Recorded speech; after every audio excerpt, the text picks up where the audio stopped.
Peace fam, this is the Everyday Entrepreneur with Coach T, your brand amplifier. This is where everyday entrepreneurs get real coaching, real strategy, and real amplification. Let's get to your next level.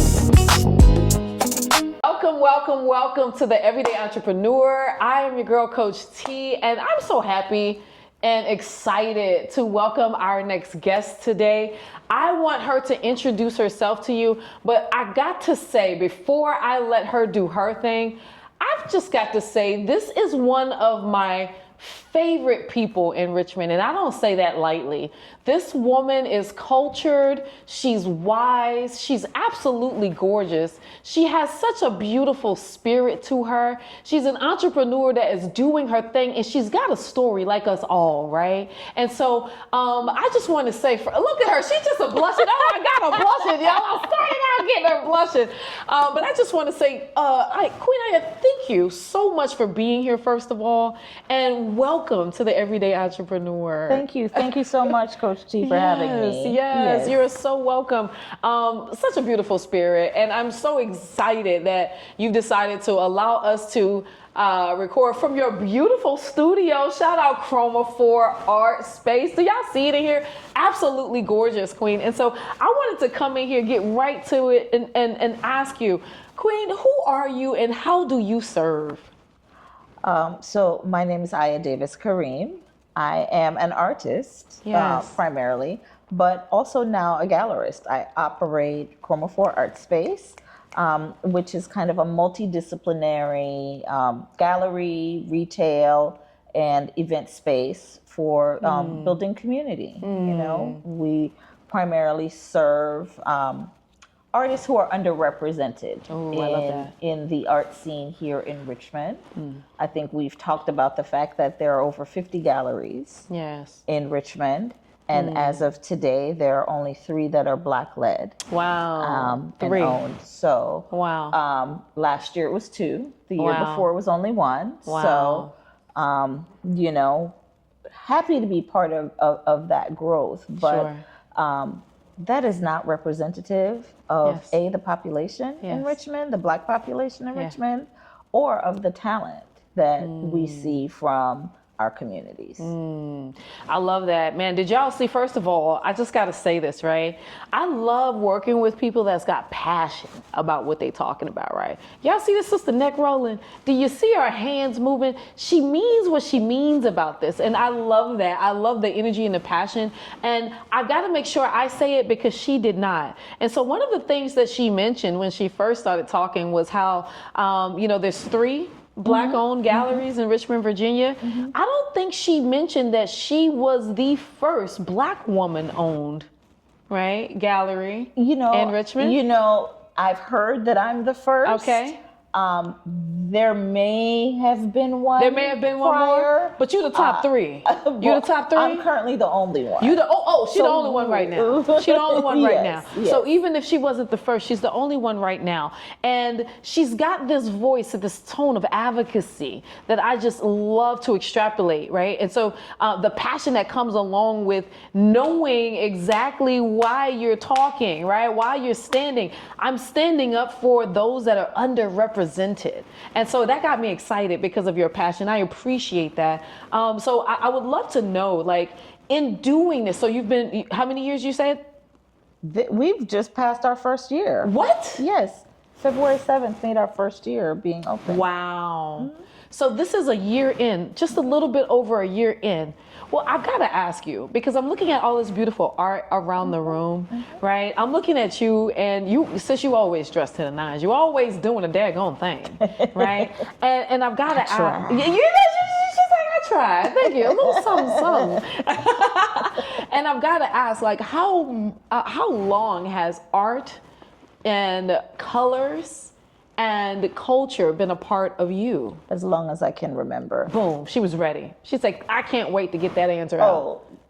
Kindergarten was when I knew I was an artist. Oh. The art teacher, who was very eccentric, came in and said, okay, I want you to draw a picture of your family or a happy memory in your life.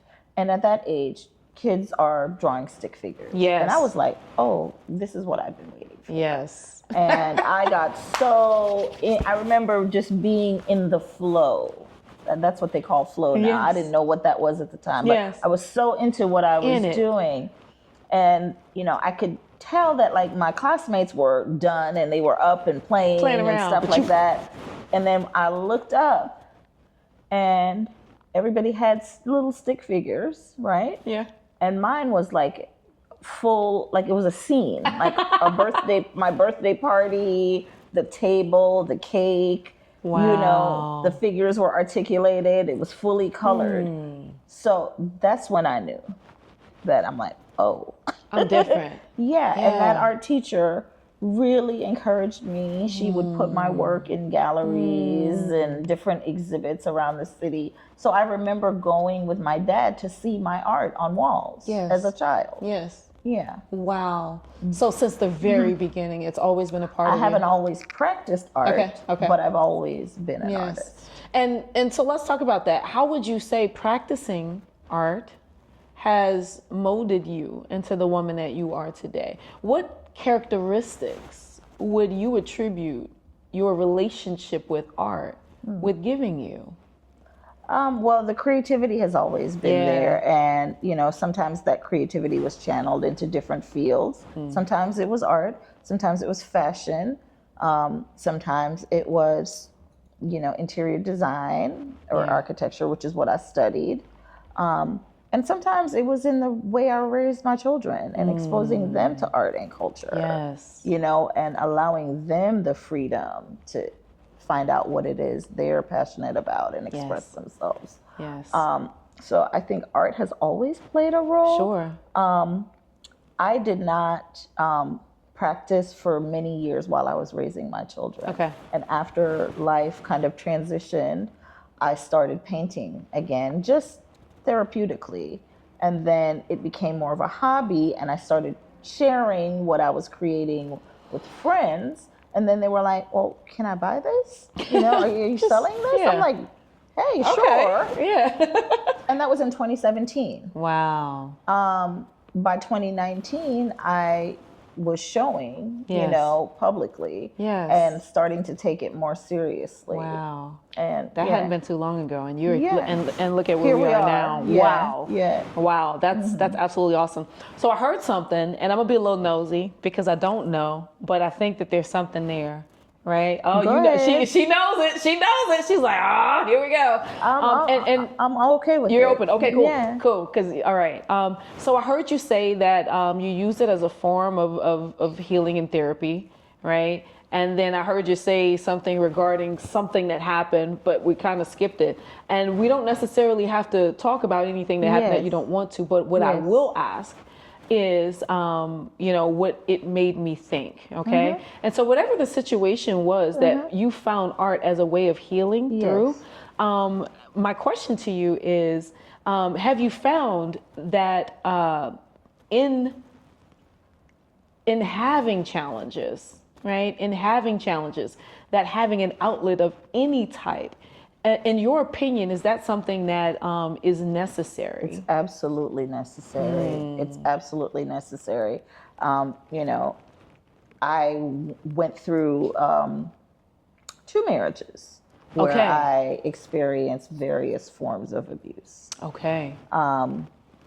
After my second divorce and rebuilding from there, I needed a creative outlet. Yes. Because that had been suppressed. Yes. Part of it was for me. Part of it was me protecting my creativity. Right. Because that was a part of myself that I was like, no, you can't. Yeah. You can't have that. You can't have access to that. So I'm not going to do anything to protect that. So it had to come out. Yes. At some point. Yeah. And I think anyone who is experiencing life challenges, which is all of us, needs some type of creative outlet. You need other outlets too, but being able to channel that into something creative is so powerful. Yeah. The power, the level of power, it's indicative. Like, look around here, right? I look at that, I think there's a direct correlation between Black art and the amount of color, the amount of energy in it, right? I feel, to your point, when, I feel so connected when I look at a portrait, and I can feel that, right? I can feel that healing, but I can sometimes even feel that pain, the whole entire transition. And, that's just looking at a picture, touching a portrait. And so, yeah, that's a very, very, that's deep. And what it makes me say, right, because there's a lot of people that's going to watch this and you're not an artist, right? What it makes me say is, baby, find an outlet. Find something, your thing, right? Because there's so much going on right now, right? And there's so many, specifically women, that are having a lot of challenges just navigating the world right now. And if you don't necessarily have an outlet that gives you therapy and heals you, right? You find yourself overwhelmed, right? You find yourself stressed out, depressed, and all of the other things, right? Yes, I love that. I appreciate that. Queen, I gotta ask you. So you've been in this space for a little bit over a year. Yes. Right? It looks like you're doing amazing. So I've got to ask two questions. The first question is, what else do you do here outside of obviously allowing people to display their art, right? What can people find here in Chromophore? What makes it different than everywhere else? So what sets us apart from other galleries? We're not, as you can tell, just a stark white walls, where people just come and look at the art. We intentionally have other offerings. Yes. We have a retail component that allows local makers and artists to sell their work at more accessible price points. Okay. Right? But that also helps with entrepreneurship. Sure. And then we have wellness offerings. We intentionally have always offered yoga and sound bath from the beginning because a big part of my work focuses on color therapy, chromotherapy. Right? Got it. And there's a link between the healing frequency of color with the healing frequency of sound. So we bring that in. And then there are also, all types of creative and wellness workshops that are offered.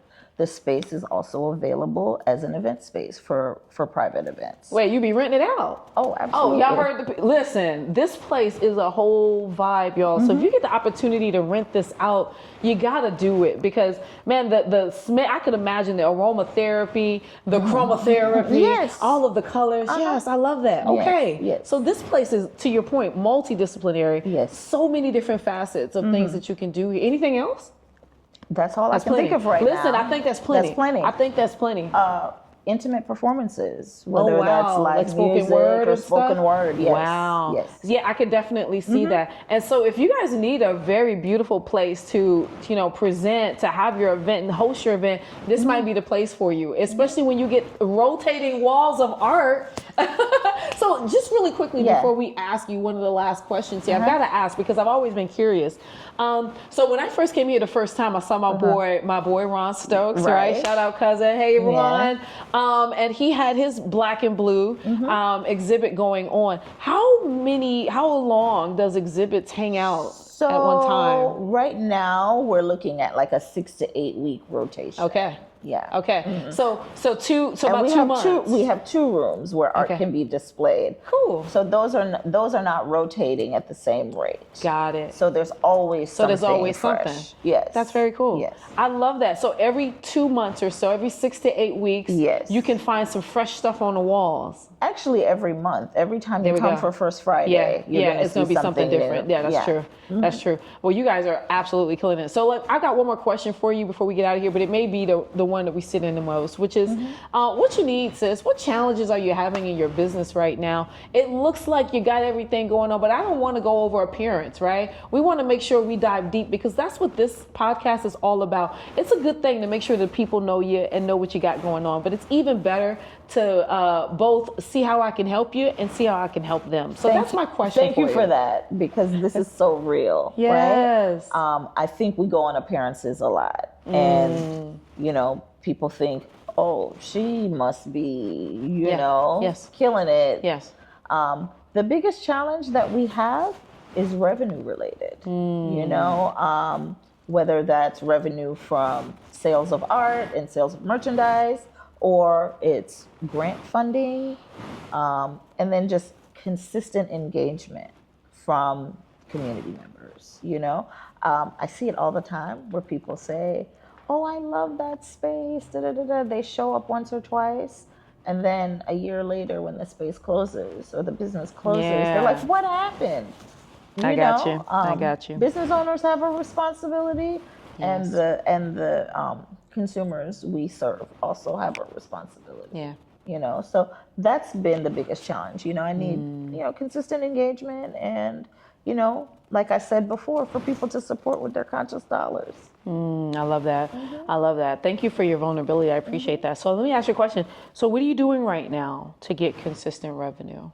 What if I asked, well, I did ask. So what specific areas, if I had to say, here's the pie and this is your revenue, what ways are not are you getting revenue, but are you driving that revenue? What would you say? Diversifying some of the offerings, more strategic partnerships, and then also looking at creating a nonprofit arm for Chromophore, because that positions us better in terms of grant funding and things like that. Okay. What about on a daily basis? Where's your visibility? What would you say on a level, scale of 1 to 10? Ooh, yeah, that's a growth area. Okay, all right. So the moment I hear someone say, hey, I'm having a problem with revenue, the first thing I immediately, it's like, okay, revenue, it means, who knows you, right? Who knows you? And it's a numbers game, right? And so we can sit here in the building and we can have people come to us. And because you've been doing this, right, that's tough. Right, that's tough. Meaning, drawing them in and actually saying, hey, since you're passing right here anyway, come on in, right? Or, I think sometimes the question should be, or the focus should be on, what can I do to make them want to run in here? Right? I think drawing people in is a little bit easier than conversion. That's fair. That's fair. That's fair. Art is a long game. Yes, very much. Very much. That's true. There's research that says that most folks need an average of 7 touches with the art before so they glad you said that. Purchase. I'm so glad you said that. Yes. Here's an idea that I had for you, because of that, right? Now, this is based on one of the areas that you say, hey, this is how I make money. What is any of those like monthly memberships or membership-based subscriptions? No, I hadn't thought about that. Yeah, and so just that one thought, right? We've got some artists coming here. Let's just talk about Khalid. Is that brother's name? Or is it Khalid? How does it say Khalid. Khalid. Yeah. Brother Khalid Thompson. Is that his name? Yeah. Okay, cool. Brother, you need to be a member. You see how that goes? We gonna make sure you get a rotation in here, you know what I mean? At least twice a year. But this is what comes with your membership, right? You feeling me? Now, and we can do that for Ron Stokes. You see what I'm going at? I see what you're cooking. Yes. And so we're only talking about the folks that are already partnering with you. We're just talking about presenting a package that's different, that allows you to have a lot less hands-on, right? Because we're not sitting out there waiting on them to come in there now, right? They're coming to us. What? Yeah. Because these are the ones that got the art, and they're saying, I need to put this in here. So that's probably the first group of folks that I'm going to say, we need to make sure you're always wanting to come in here. We want to make that butter real good for that bread. And so that would be something that I would say, think about that. Thanks for that tip, Coach. You're welcome, sis. Okay? Okay. You're welcome. Bring them in. But like, seriously, if they've come in here and if they frequent here and if they've had their art here, that is the next thing. They don't leave here after that 2, 6, 8 week period without that. Oh man, did you like that experience? Okay, well, this is what you can experience for this much per month, and these are the benefits from it. So you realize that this is completely breaking all the rules of the art world. Oh yeah, isn't that beautiful? I love it. Yes, that's exactly right. We're going to break some stuff today, baby. We're going to break some stuff today, right? And that's what we need to do. We need to think outside of the box. Yeah. Now, I'm not saying that this is the be all and end all to everything. However, if you're talking revenue, if you're talking actually getting people to stay, right? And you're saying that we all have a responsibility. We've got to give them different ways to think about that responsibility. Both the clients, the customers coming in as well, right? Yeah. And so I would love, same thing with your event space, right? Yeah. These can all be in 2 different packaged options. We talking about gold to platinum, baby, right? Which platter would you like? Okay, and you decide what amount of value you want to put in that. And we're not trying to knock anybody over the head. We understand they're artists, but that does give you a relationship, right? It helps you to build an ecosystem, a housing, and it does allow other people to funnel into you. Does it increase revenue? You betcha, right? It immediately just gave you an additional leg of revenue immediately. And with the same person that's already paying you per every, clearly you've got some kind of, setup here. Yeah, we do a split. Exactly. Whatever that is, this is on top of that. Yeah. This is monthly membership. That split is a benefit of this monthly membership. Okay? And so when we're thinking about it like that, now we're not saying we need money coming in the door. Now we can do some CEO time, like finding those grants. Right? The stuff that we really need to be doing. When we've got some regular recurring income coming in. Just relieve some of the pressure, Take some of the pressure out those pipes, right? And it allow you to get back into CEO mode instead of artist mode. All the hats mode. All the stuff, right? And I definitely understand that. Right? And so what do you think about that? Is that something that you can do?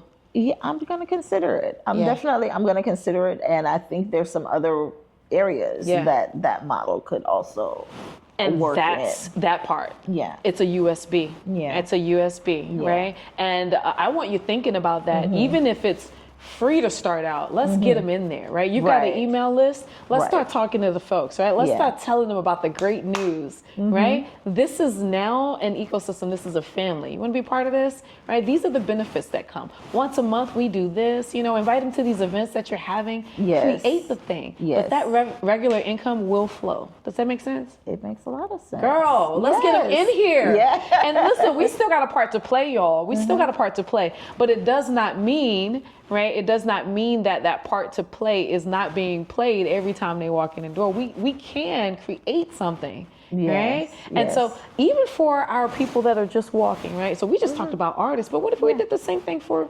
members? Exactly. Right? Yes. I'd pay a $50 a month membership to have, exhibitions that I'm privy to, right? Where we've got some wine and we're hanging out. Come on now, you see it. You get your little VIP access. $35 a month, $50 a month, or $65. We have a few different zones. Yeah. And so now we're using this for everybody. Yeah. Plug and play, plug and play. Yeah. All right? Right, let's do it. So listen, the next time we come and check in, we're going to see about how these memberships are helping, whatever it is, monthly subscription, membership, whatever you want to call it, but it's your thing, right? Yeah. And we need the Chroma Club, baby. You know what I mean? We need the Chroma Club. Don't play with us.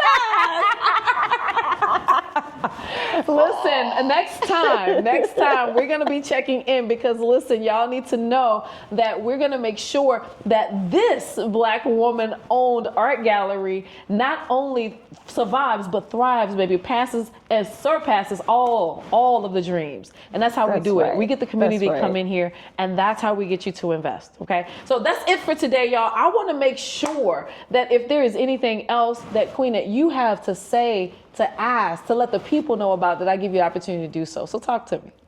Well, I would say the best place for you to keep up with Chromophore is on our Instagram. Follow our Instagram, Chromophore_ArtSpace. Okay. That is where all of the information about upcoming events will be. Okay. So tap into that and, just come through. Come on in. Come on in. What's the address again? 309 North Adams Street, right near the Maggie Walker statue. Yes, and right there by Lily Pearls. Come get you some lunch, get you a little drink, come watch some art. Listen, and this is the last thing I'll say. You want more visibility, right? You got to make sure you're letting these folks know what's in here. And so if you don't have a relationship with your socials, you heard her. She said she on socials the most, on IG, right? However, right, that's another thing that's free 99, right? And every last one of those platforms has a different client. And what I found is that there are a lot of people that are art enthusiasts on LinkedIn. Are you on LinkedIn? I am not. We need to get you on LinkedIn tomorrow. Okay. So we're going to work on that. And I mean it. We're going to get you on LinkedIn. But I promise you, a lot of corporate people that are art enthusiasts, that's a whole other market. They're right there on LinkedIn. And all you've got to do is just let them know where you are. Okay? So that's my last little piece on my way out of here. Boom, boom, boom. All right, y'all. That's it. Listen, thanks so much for joining us. We appreciate it. We appreciate the time. We value it because we understand that you can be anywhere. But we want you to be at a place that helps you to be more seen, more heard, more felt, more understood. And that's the everyday entrepreneur, baby. Thank you so much. Peace. Appreciate you, sis. Thank you so much. You're dope. I'll take that.